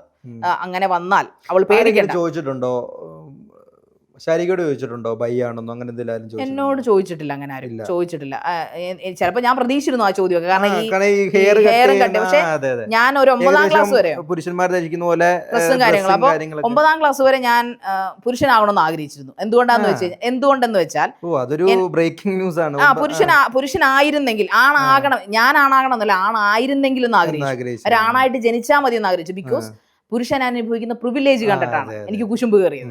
മീൻസ് അവന് എല്ലായിടത്തും വിടുന്നു. എൻ്റെ അനിയനെ ആയാലും എൻ്റെ കസിൻസ് അവർ ഇഷ്ടം പോലെ കറങ്ങി നടക്കുന്നു, എല്ലാത്തിനും വിടുന്നു. പക്ഷെ എന്നെ വിടുന്നില്ല, എന്നെ ഇങ്ങനെ അടിച്ചമർത്തിയിടുന്നു. അത് സ്ത്രീ ആയത് ആ ഒറ്റ കാര്യം കൊണ്ട് എന്നെ അടിച്ചമർത്തുന്നത്. അവർക്ക് പേടി, എന്നെ ആരെങ്കിലും എന്തെങ്കിലും ചെയ്യുവോ, നാണക്കേട്, മാനഹാനി, ഇതെല്ലാം. അത് ഞാനൊരു പുരുഷന് രാത്രി ഒറ്റയ്ക്ക് സഞ്ചരിക്കാൻ പറ്റത്തില്ല. ഇതൊക്കെ അന്നത്തെ കാലത്ത് ഭയങ്കര പ്രശ്നങ്ങളല്ലേ. സിനിമയ്ക്ക് ഞാൻ ഒറ്റ സിനിമ പോലും ഒറ്റയ്ക്ക് പോയി കണ്ടിട്ടില്ല. ഇപ്പൊ എല്ലാ സിനിമകളും ഞാൻ ഒറ്റയ്ക്ക് പോയാ കാണുന്നത്. സോ അതെന്റെ ഒരു തെറ്റിദ്ധാരണയായിരുന്നു. ആണായാൽ മാത്രമേ അത് ചെയ്യാൻ പറ്റുമായിരുന്നുള്ളൂ എന്ന്. പക്ഷെ ഇന്ന് ഞാൻ ആഗ്രഹിക്കുന്നു, ഇനി 100 ജന്മം ഉണ്ടെങ്കിലും സ്ത്രീയായി തന്നെ ജനിക്കണം എന്ന് ഞാൻ ആഗ്രഹിക്കും. കാരണം സ്ത്രീക്ക് ഒരുപാട് പ്രിവിലേജുകളുണ്ട്, പ്രത്യേകിച്ചും ഇന്ത്യയിൽ. ഒരു ഇന്ത്യക്കാരിയായിട്ട് തന്നെ ജനിക്കണമെന്നാണ് ആഗ്രഹം. പക്ഷെ എന്നിരുന്നാലും സ്ത്രീയായി ജനിക്കണമെന്ന് ഞാൻ ആഗ്രഹിക്കുന്നു. സ്ത്രീ ഇഷ്ടമുള്ള വേഷം ധരിക്കണമെന്ന് അവൾ നിഷ്കർഷിക്കട്ടെ. സാരി ആയാലും അല്ലെങ്കിൽ ഈ പറയുന്ന പോലെ മുടി നീട്ടി വളർത്തിയാലും കണ്ണെഴുതിയാലും മാത്രമേ സ്ത്രീ ആകത്തുള്ളൂ എന്ന് പറയുന്നിടത്താണ് എനിക്ക് വിരോധം. അല്ലെങ്കിൽ എല്ലാ പ്രിവിലേജും സ്ത്രീക്ക് നമുക്ക് ഫൈറ്റ് ചെയ്ത് നേടാം. ഇച്ചിരി ഫൈറ്റ് ഒക്കെ ചെയ്യണം. ബിക്കോസ് കാലങ്ങളായി പാട്രിയാർക്കി സമൂഹമാണ് നമ്മളുടേത്. ഇന്നത്തെ ഒരു സ്ത്രീയുടെയോ പുരുഷന്മാരുടെയോ കുറ്റമല്ല. സോ നമുക്ക് ഫൈറ്റ് ചെയ്ത് നേടാം. ഇതെല്ലാം നമ്മുടെ സ്വാതന്ത്ര്യം പോലും നമ്മൾ ഫൈറ്റ് ചെയ്ത് മേടിച്ചതാണല്ലോ. അല്ല, പണ്ടത്തെ ഈ എന്താ പറയാ LGBTQ-നെയൊക്കെ പണ്ട് എങ്ങനെയാണ് ട്രീറ്റ് ചെയ്തുകൊണ്ടിരുന്നത് ഓർക്കണം. അതിൽ നിന്ന് എത്രയോ മാറ്റം വന്നു. അതുപോലെ മനുഷ്യന് ഇനിയും ഒരുപാട് മാറ്റങ്ങൾ തീർച്ചയായും. ഇപ്പൊ തന്നെ ഇപ്പോ കഴിഞ്ഞ ദിവസം തന്നെ ഈ പ്രോസ്റ്റിറ്റ്യൂഷന്റെ കാര്യം ലീഗലൈസ് ആക്കണമെന്ന് പറയും. ഇന്നും ആൾക്കാരുടെ കൊമന്റ്സ് മാറിയില്ലേ, നമ്മുടെ കമന്റ് വരുന്നത് എന്തിനാണ് അവരെ അറസ്റ്റ് ചെയ്യുന്നത്, അവർക്ക് ഇഷ്ടമാണെങ്കിൽ ഒരു ചെയ്തോട്ടെ, എന്തിനാണ് അങ്ങനെ, പണ്ട് അങ്ങനല്ലല്ലോ, അവർക്കൊക്കെ എന്തിന്റെ 2025 ഒരു ബോധ്യം ജനറേഷന്റെ ചിന്താഗതികൾ മാറി. നമ്മുടെ ന്യൂ ജനറേഷന് കുറെ നല്ല ചിന്താഗതികളുണ്ട്. പിന്നെ അവർ കുറച്ചുകൂടെ ഒന്ന് സെറ്റായി വരുമ്പോൾ അത് പൊളിയായി മാറുമെന്ന് തന്നെ എന്റെ വിശ്വാസം. അതാണ് ഇന്ത്യ ഒരിക്കൽ ടോപ്പിൽ എത്തുമെന്ന് ഞാൻ ചിന്തിക്കുന്ന ഒരു ആഗ്രഹം തന്നെ. ഇപ്പോഴത്തെ ജനറേഷൻ, ഇനി വരുന്ന ജനറേഷനും നല്ല രീതിയിൽ മോൾഡ് ചെയ്യുവാണെങ്കിൽ ഒരു അമേരിക്കയ്ക്ക് മേളിൽ നമ്മൾ എത്തും. കാരണം ജനറേഷൻ ആണല്ലോ നമ്മുടെ രാജ്യത്തിന് നട്ടലെന്ന് പറയുന്നത്. സോ അങ്ങനെയാണ് ലൈഫ് ലൈഫ് ഈ പറഞ്ഞാൽ ഡിവോഴ്സ് ആയിട്ടില്ല. ഒരു സമയം കഴിയുമ്പോഴാണല്ലോ നമ്മള് ഇതിനി ചേർന്ന് പോവില്ല, എനിക്ക് അടിയന്തരമായിട്ടും. അല്ല, ആദ്യം ഞാൻ കേസ് കൊടുത്തു ഇവർക്കെതിരെ ഈ 2 വർഷത്തിന് ശേഷം. അതായത് ഭർത്താവിന്റെ അമ്മയ്ക്കെതിരെ കേസ് കൊടുത്തു, വീട്ടുകാർക്കെതിരെ കേസ് കൊടുത്തു. 2ാമത്തെ വർഷം കഴിഞ്ഞപ്പോൾ തന്നെ കൊടുത്തു. 2ാമത്തെ വർഷം 2 വർഷം നോക്കിയില്ല, എന്റെ മോളെ നോക്കിയില്ല. അതുകൊണ്ട് എന്നെ അവര് പാർട്ടിക്കാരെ വിട്ടു എന്റെ വീട്ടിലേക്ക്. അപ്പൊ ഞാൻ നിർബന്ധിതയാവുകയാണ് കേസ് കൊടുക്കാനായിട്ട്. എനിക്ക് ലീഗലി തന്നെ മൂവ് ചെയ്യാനേ പറ്റുണ്ടായിരുന്നുള്ളൂ. അങ്ങനെ 2017 തോന്നി ഞാൻ കേസ് കൊടുക്കുന്നത്. അപ്പൊ കേസ് കൊടുക്കും, അപ്പൊ അവര് ഇതിന് വിൽക്കുമല്ലോ. അപ്പൊ ഡിവോഴ്സ് ഞാൻ കൊടുത്തിട്ടില്ല. അപ്പോഴും ഞാൻ പറഞ്ഞു എനിക്ക് എന്റെ മോക്ക് ജീവനാംശം കിട്ടണം, ഞങ്ങൾക്ക് സെപ്പറേറ്റ് മാറി താമസിക്കണം. അപ്പോഴും ഇയാൾ ഉപേക്ഷിക്കുന്ന കാര്യത്തെ കുറിച്ച് ഞാൻ ചിന്തിച്ചിട്ടില്ല. എന്റെ കുഞ്ഞിന് അച്ഛൻ വേണമല്ലോ. പക്ഷെ ഇയാൾ അതിന്റെ ആനുകൂല്യങ്ങൾ എനിക്ക് തരുന്നില്ല. ഒരു അമ്മ, എനിക്ക് ഭാര്യ എന്നല്ലാണ് ഒന്നും തരണ്ട. ഇപ്പൊ 2 പേരും ഉപയോഗിക്കപ്പെട്ടു എന്നുള്ളത് സത്യമാണ്. അത് 2 പേർക്ക് അതിന്റെ സുഖങ്ങൾ അവർ അനുഭവിച്ചിട്ടുണ്ട്. അതുകൊണ്ട് അയാൾ മാത്രം അതിൽ തെറ്റുകാരനാണെന്ന് ഞാൻ പറയില്ല. പക്ഷേ എന്റെ മോളെ തെറ്റ് ചെയ്തു. അവളുടെ അച്ഛൻ ബയോളജിക്കലി അയാളാണ്. അപ്പൊ അവൾ അവകാശിയാണ്. ഇന്ത്യൻ നിയമം ഇതുവരെ വന്ന് കാണാനോ സംസാരിക്കാനോ അല്ലെങ്കിൽ അല്ല, ഇത് ഈ 2 വർഷം അല്ല 2 വർഷത്തിന് ശേഷം പുള്ളി കോടതിയിൽ വെച്ച കുഞ്ഞിനെ തിരിഞ്ഞു പോലും അയാൾ നോക്കത്തില്ലായിരുന്നു. അതിനുശേഷം ആക്സിഡന്റ് ആയി കഴിഞ്ഞപ്പോഴാണ് ഇയാൾ കുഞ്ഞിനെ കാണാൻ വരുന്നത്. കുഞ്ഞിന്റെ പല്ല് പോയി, ആക്സിഡന്റ് ആയി, ബസ് ഇടിച്ച് ആക്സിഡന്റ് ആയി. അങ്ങനെ അത് ഇതുപോലെ ഒരു കോടതി കൗൺസിലിൽ വെക്കുന്ന സമയത്ത് ശാരീരിക തയ്യാറായോ കാണിക്കാൻ ഇത്രയും? അല്ല, അപ്പൊ ഞങ്ങൾ കോടതി വെച്ച് കാണുന്നുണ്ട്. കോടതി വെച്ച് കണ്ട് കൗൺസിലിംഗ് നടന്നുകൊണ്ടിരിക്കുകയാണ്. അപ്പോഴും വഴക്കുണ്ട്, കുട്ടിയൊന്നും സംസാരിക്കുന്നില്ലല്ലോ. കുട്ടിയോടൊന്നും സംസാരിക്കുന്നത്. അങ്ങനെ ഇയാളോ ഏതോ ഒരു പോയിന്റിൽ പറയാണ് നമുക്ക് മാറി താമസിക്കാൻ ഒരു തയ്യാറല്ല. ഒരു തരത്തിൽ കുറച്ച് നാൾ മാറി താമസിച്ചാലേ നമുക്ക് നമ്മുടെ ജീവിതം കെട്ടിപ്പടുക്കാൻ പറ്റും. അതിന് തയ്യാറല്ല. അങ്ങനെ ഇവരെല്ലാം ക്ഷമിച്ച് ഇയാൾ കോടതി പറയുന്ന ഇതാ, ഞാൻ എന്റെ വീട്ടിൽ വന്നാൽ ഇവളെ നോക്കാം. ഞങ്ങളൊരു ആദ്യത്തെ പറഞ്ഞത് സ്റ്റേറ്റ്മെന്റ് വെച്ചപ്പോൾ ജഡ്ജി ആളുടെ മുഖത്തേക്ക് ചോദിച്ചു, എന്തായാലും ഈ കാര്യം കേസും നമ്പറും ഫയലും ഒക്കെ അവിടെ ഉണ്ടല്ലോ. ഇവിടെ ചോദിച്ചു, ഇവിടെ ആ കുട്ടി തന്റെ വീട്ടിൽ കംഫർട്ട് അല്ല, അതുകൊണ്ടാണ് അവളെ വീട്ടിൽ പോയി നിൽക്കുന്നത്. എനിക്ക് എന്താണ് തന്റെ കൊച്ചിനെ അവിടെ പോയി കണ്ടാൽ എന്ത് സംഭവിക്കുന്നത് എനിക്ക് എന്നാണ് ആ ജഡ്ജി, അയാളൊരു പുരുഷനാണ്, പുള്ളിക്കാരൻ ചോദിച്ചത്. അയാൾക്ക് മിണ്ടാട്ടമില്ല. കുഞ്ഞച്ഛനെ എടുക്കാൻ പറഞ്ഞപ്പോൾ കുഞ്ഞ് കരഞ്ഞു. ഈ ഇത്തരത്തിലുള്ള ഈ പീഡനങ്ങളും അതുപോലെ ഇതുപോലുള്ള അനുഭവങ്ങളൊക്കെ കൊണ്ടാണോ ഒരു പുരുഷ വിരോധിയായി മാറിയത്? പുരുഷ വിരോധിയല്ല ഞാൻ, പക്ഷെ എങ്കിൽ പോലും പുരുഷനോട് ബേസിക്കലി എനിക്ക് ഒരു അകൽച്ചയാണ്. മീൻസ് പാർട്ണർ എന്ന നിലയിൽ മാത്രം, ഒരു പാർട്ണർ എന്ന നിലയിൽ വരുമ്പോൾ മാത്രമാണ് പുരുഷനോട് എനിക്ക് അകൽച്ച വരുന്നത്. ഒരു സുഹൃത്ത് എന്ന നിലയിൽ I'm totally comfortable with males. ഞങ്ങൾ ഭയങ്കര, ഞാൻ എപ്പോഴും മെയിൽ ഫ്രണ്ട്സ് ഒക്കെ, എനിക്ക് നല്ല ഫ്രണ്ട്സ് ഒക്കെ ആയിട്ട് വരുമ്പോൾ ഭയങ്കര ജോളിയായിരിക്കും ഞങ്ങൾ. നീ ആള് പൊളിയാണല്ലോ, നീ അങ്ങനെയാണല്ലോ, ഇങ്ങനെ ഞങ്ങൾ ഭയങ്കര ഞങ്ങളുടെ ലോകത്ത് ഇങ്ങനെ. പക്ഷെ അതിനൊരു അതിർവരം വിടും ഞാൻ എപ്പോഴും. എല്ലാ റിലേഷൻഷിപ്പിനും, പ്രത്യേകിച്ചും പുരുഷനുമായിട്ടുള്ള റിലേഷൻഷിപ്പ് ഞാൻ അതിർവരം വിട്ടും. അതിന് കവിഞ്ഞു പോകത്തില്ല. എന്നാൽ ഒരു പുരുഷൻ ഫ്രണ്ട് വന്നു കഴിഞ്ഞാൽ ഞാൻ കംഫർട്ടബിൾ അങ്ങനെ അല്ലാതല്ല. ഞങ്ങൾ കുറേ നേരം സംസാരിക്കും, എല്ലാ ലോകത്തിന്റെ കീഴിലുള്ള എല്ലാ കാര്യങ്ങളും സംസാരിക്കും സുഹൃത്തുക്കളുമായിട്ട്. ഏറ്റവും കൂടുതൽ എന്റെ പേഴ്സണൽ കാര്യങ്ങൾ അറിയാവുന്ന എന്റെ ആൺ സുഹൃത്തുക്കൾക്കാണ്. അവരോട് ഞാൻ ഷെയർ ചെയ്യും. എനിക്കുണ്ടായ ആദ്യത്തെ ട്രോമകളൊക്കെ എന്റെ ഏറ്റവും അടുത്താണ് സുഹൃത്തുക്കളോട് ഞാൻ ഷെയർ ചെയ്യും. ഫെമിനിസ്റ്റ് അല്ല, ഫെമിനിസ്റ്റ് ആണ്. സൈബർ എന്ന് പറയാൻ പറ്റത്തില്ല. ഇൻ ദ സെൻസ് ഫെമിനിസ്റ്റ് സ്ത്രീക്ക് കുറച്ചുകൂടെ സമൂഹത്തിൽ കൂടുതൽ കാര്യങ്ങൾ കിട്ടണം, എല്ലാ ഫ്രീഡവും കിട്ടണം എന്ന് ചിന്തിക്കില്ലേ. ഫൈറ്റ് ചെയ്തുകൊണ്ടിരിക്കുകയല്ലേ സ്ത്രീ ഇപ്പോഴും. ഇന്നും പല കുടുംബങ്ങളിലും ഉണ്ടല്ലോ പ്രശ്നങ്ങൾ. സ്ത്രീകൾ എല്ലായിടത്തും ഉണ്ടല്ലോ. ജനറലൈസ് മാറ്റമുണ്ട് കേട്ടോ, മാറ്റമില്ലെന്ന് ഞാൻ പറയുന്നത്. എങ്കിലും സ്ത്രീ നേരിടുന്ന അത്രയും പ്രശ്നങ്ങൾ പുരുഷൻ ഇന്ന് നേരിടുന്നില്ല. അത് തന്നെയാണ് അതിന്റെ യാഥാർത്ഥ്യം വേണ്ടി പറയുന്ന കാര്യമില്ല. സ്ത്രീ നേരിടുന്ന അത്രയും പ്രശ്നങ്ങളൊന്നും അതേ ഉള്ളൂ എന്റെ ഒരു വിഷയം. പിന്നെ എനിക്കുണ്ടായ തിക്താനുഭവങ്ങളാണ്. പക്ഷെ എനിക്കൊരു പുരുഷനിൽ നിന്ന് എനിക്ക് തോന്നുന്നില്ല ഈ പറയപ്പെടുന്ന എന്റെ എക്സ് ഹസ്ബൻഡിൽ നിന്നല്ലാതെ വേറൊരു മോശം അനുഭവം വേറൊരു പുരുഷനിൽ നിന്ന് എനിക്ക് ഉണ്ടായിട്ടില്ല. സോ അതുകൊണ്ട് തന്നെ ഒരു മനുഷ്യൻ വരുമോ? ഇത് പണ്ടൊരിക്കൽ എന്റെ കൂടെ PGക്ക് പഠിച്ച എന്റെ സുഹൃത്തുണ്ട് പ്രകാശ് ഫെലിക്സ്. നിന്നെ ആരാടി പ്രേമിക്കുന്നത്, നീ ഒരു ഗുണ്ടയെ പോലെ നടക്കുന്നു, പിന്നെ എങ്ങനെ നിന്നെ പ്രേമിക്കാന്ന്? പ്രേമം തോന്നുന്ന ഒരു സഹോദരി എന്നെ സ്നേഹിക്കൂ എന്നല്ലേ പറയത്തുള്ളൂ. പക്ഷെ അവരുമായിട്ടുള്ള ആ ഒരു കമ്പനികളൊക്കെ നല്ല ഓർമ്മകളാണ്. പിന്നെ ഈ ഹസ്ബൻഡിന്റെ കേസിലേക്ക് വരുമ്പോഴത്തേക്ക് അയാളുടെ ആ ഒരു സൈലന്റ് ആണ് പുള്ളി. ഈ സൈലന്റ് ആയിട്ടിരിക്കുന്ന ഒരു ഭയങ്കര ഡേഞ്ചറാന്ന് എനിക്ക് എപ്പോഴും തോന്നിയിട്ടുണ്ട്. അപ്പൊ പുള്ളിയെ സംബന്ധിച്ചിടത്തോളം പുള്ളി എന്തായിരുന്നു പുള്ളിയുടെ ഒരു ചിന്താഗതി എന്ന് എനിക്ക് അറിഞ്ഞു. 2 വർഷം എന്തുകൊണ്ട് ഈ കുഞ്ഞിനെ ഇയാൾക്ക് കാണാൻ പറ്റാതെ. ഇൻട്രോവേർട്ട് അത് നമ്മടിക്കാൻ മാത്രമേ ഉള്ളൂ എന്ന് ഞാൻ പിന്നീട് തിരിച്ചറിഞ്ഞു. സൈലന്റ് ആയിട്ടിരിക്കുന്ന വലിയ പ്രശ്നങ്ങളിലേക്ക് സത്യം പറഞ്ഞാൽ ഈ ഒച്ചപ്പാട് എടുക്കുകയും ഒത്തിരി ലൗഡായിട്ട് സംസാരിക്കുന്നവരൊക്കെ മനസ്സ് ശുദ്ധമാണ്, ഒന്നും കാണത്തില്ല. പിന്നെ ഇവരെ കുറിച്ച് നാട്ടിൽ നല്ല പേരാ, രണ്ടാമത്തെ സ്ഥലത്തെ പ്രധാന പയ്യൻ. കാരണം മിണ്ടുന്നില്ല, ആരോടും ശിവന്മാരുടെ ഇല്ലാത്ത കന്നന്തിരിവുകളൊന്നുമില്ല. ഇവന്മാര് മീൻസ് ഇവന്മാർക്ക് വെള്ളവടി, പെണ്ണുപിടി അങ്ങനെയുള്ള പരിപാടികളൊക്കെ പിന്നീട് ഇവരുടെ ചരിത്രം ചെയ്യുമ്പോൾ ഞാൻ കണ്ടെത്തി. കാരണം ഇവര് തെളിവ് സഹിതം കണ്ടെത്തി രണ്ടുപേരുടെയും. ഇയാൾക്കൊരു അനിയനുണ്ട്, അയാളുടെ നമുക്ക് അറിയിക്കേണ്ട കാര്യമില്ല, അയാളെ കുറിച്ചുള്ള തെളിവ് നമ്മുടെ കയ്യിലില്ല. പക്ഷെ അയാൾ എന്നോട് മോശമായിട്ടൊന്നും പെരുമാറിയിട്ടില്ല, ഇയാളുടെ അനിയൻ എന്ന് പറയുന്നത്. പക്ഷെ എന്തായാലും ഇവരുടെ കൂട്ടാളിയാണ്. കാരണം അവൻ എന്നെ മുഖത്ത് നോക്കി പറഞ്ഞിട്ടുണ്ട്, ചേട്ടത്തിയമ്മയുടെ ഒപ്പം നിൽക്കാൻ, ചേട്ടത്തിയമ്മയുടെ ഭാഗത്താണ് ന്യായമെങ്കിലും ചേട്ടത്തിയമ്മയുടെ ഒപ്പം എനിക്ക് നിൽക്കാൻ പറ്റത്തില്ല, എന്നെ ഈ വീട്ടിൽ നിന്ന് പുറത്താക്കും. കാരണം അവന് സ്വന്തമായിട്ട് വീടും കാര്യമൊന്നുമില്ല, അവരുടെ ഡിപ്പെൻഡന്റ് ആയിട്ട് നിൽക്കുമല്ലേ. സോ സ്വാഭാവികമായിട്ട് അവൻ ഈ സ്ഥാനം, അപ്പൊ അങ്ങനെ ഒരു ഭീരുവാണ് അവൻ. സ്വാഭാവികമായിട്ട് അവന് ചിന്തിക്കടാ, നീ കെട്ടിക്കൊണ്ടുവന്നൊരു സ്ത്രീയാണ് അവര്, ആളറിഞ്ഞ് കെട്ടിയതാണ്, താൻ അവനെ സംരക്ഷിക്കേണ്ടവളാണെന്ന് ഒരിക്കലും അവൻ പറഞ്ഞിട്ടില്ല. അപ്പൊ അവനെ കെട്ടിക്കൊണ്ട് അവൻ ഏത് പെണ്ണ് വിശ്വസിച്ച് അവൻ്റെ കൂടെ ജീവിക്കാം. അവൻ കഴിച്ചിട്ടില്ല ഇതുവരെ, 32 വയസ്സുണ്ട്, എന്നാലും വിവാഹം കഴിച്ചിട്ട് വിവാഹം നടന്നിട്ടില്ലെന്നാണ് ഇതുവരെ എന്റെ വിശ്വാസം. ഇനി എന്തായാലും അവനൊന്നും കെട്ടാതിരിക്കുന്നത് നല്ലത്, ആ ഫാമിലിയിലേക്കേ പെണ്ണുങ്ങൾ പോകാതിരിക്കാൻ നല്ലത്. നശിച്ച് നാറാണക്കല്ലിടുന്നേ ഉള്ളൂ, വേറെ പ്രശ്നമൊന്നുമില്ല. കാരണം ഇങ്ങനെ കൊല്ലും, ടോക്സിക് ചെയ്ത് കൊല്ലും, ഒന്നും പുറമെ അടിയും തടിയൊന്നുമില്ല. പക്ഷെ അല്ല, അവിടെ അപ്പൊ അച്ഛനില്ലായിരുന്നോ അവർക്ക്? അച്ഛൻ പുള്ളി മറ്റേ ഭാര്യ പറയുന്നത് മാത്രം കേൾക്കുന്ന ഒരു പാവപ്പെട്ട ഒരു പാവം അമ്മായിച്ചൻ. ഭാര്യ മാത്രം, ഭാര്യ സീരിയലൊക്കെ കാണുന്നതല്ലേ, ഭാര്യ എന്തെങ്കിലും പറഞ്ഞാൽ അത് മാത്രം കേൾക്കുന്ന നല്ലവനായ ഉണ്ണി. എന്നാൽ മകന്റെ ഭാര്യ പറയുന്നത് അത് സത്യം പറഞ്ഞ എന്താ പറയാ, ശാരിക ചിന്തിക്കുന്ന ഒരു കോൺസെപ്റ്റിൽ നിന്ന് നേരെ തിരിച്ചുള്ളതല്ലേ. അതായത് ശാരികയുടെ ഭർത്താവ് കൃത്യമായിട്ട് ശാരികയ്ക്ക് യാതൊരു പരിഗണന നൽകുന്നില്ല, എന്നാൽ പുള്ളിക്കാരന്റെ ഭാര്യയിലെങ്ങും പോകത്തില്ല, ഭാര്യ പറിക്കുന്ന അപ്പുറത്തിന് ചാടത്തില്ല. അപ്പം ശാരികയുടെ ഭാഗത്ത് നിന്ന് എന്തെങ്കിലുമൊക്കെ പ്രശ്നങ്ങൾ ഉണ്ടായതുകൊണ്ടാണോ ഇനി? എന്റെ ഭാഗത്ത് നിന്ന് എന്റെ ഭാഗത്ത് ഞാൻ അവിടെ ഒരു പ്രശ്നങ്ങളും ഉണ്ടാക്കിയിട്ടില്ല, ഒരു പ്രശ്നങ്ങളും ഉണ്ടാക്കാത്ത ഒരു വ്യക്തിയാണ് ഞാൻ. ഒന്നിനും അവര് ലോ ലെവൽ ഫാമിലിയാന്ന് എനിക്ക് തോന്നുന്നില്ല, ചിന്താഗതി കൊണ്ട്, ഫിനാൻഷ്യലി അല്ല. പിന്നെ എനിക്ക് തോന്നുന്നു പുള്ളിയുടെ അമ്മ എന്ന് പറയുന്നത് ഈ സ്ത്രീ ഞാൻ ഇങ്ങനെ ചോദിക്കാൻ കാരണം നമ്മളെപ്പോഴും നമ്മൾ സംസാരിക്കും, നമ്മുടെ ഭാഗം സംസാരിക്കും.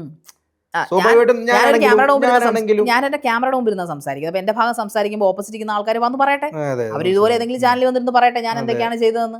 അപ്പൊ അറിയാലോ അവര് കണ്ടെത്തുന്ന കുറ്റങ്ങൾ എന്തൊക്കെയാണെന്ന് നമുക്ക് അറിയാലോ. എന്തായാലും ഞാൻ പെർഫെക്റ്റ് ആണെന്ന് ഞാൻ പറയത്തില്ല, ചെറിയ ആരോപണങ്ങളല്ല. ഞാൻ ഇപ്പോ നമ്മളൊരു ഭാര്യ ഭർത്തൃ ബന്ധത്തിൽ പറഞ്ഞു, കള്ളുകൂടിനാണെന്ന് പറഞ്ഞു, ഗാർഹിക പീഡനം നടത്തിയിട്ടുണ്ടെന്ന് പറഞ്ഞു, എല്ലാ രീതിയിലും ഉപദ്രവിച്ചിട്ടുണ്ട് എന്ന് ഉള്ള ഒരു വലിയൊരു പ്രശ്നത്തിലേക്കാണ്,